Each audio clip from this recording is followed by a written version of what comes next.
পুরুষ কখনোই বলবে না যে সে তোমাকে ছেড়ে দেবে, কিন্তু হ্যাঁ, সে পরিস্থিতি এমন তৈরি করবে যে তুমি বাধ্য হবে সেই সম্পর্ক থেকে বেরিয়ে আসতে।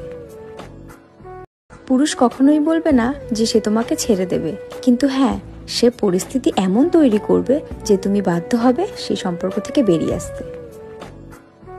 পুরুষ কখনোই বলবে না যে সে তোমাকে ছেড়ে দেবে, কিন্তু হ্যাঁ, সে পরিস্থিতি এমন তৈরি করবে যে তুমি বাধ্য হবে সেই সম্পর্ক থেকে বেরিয়ে আসতে।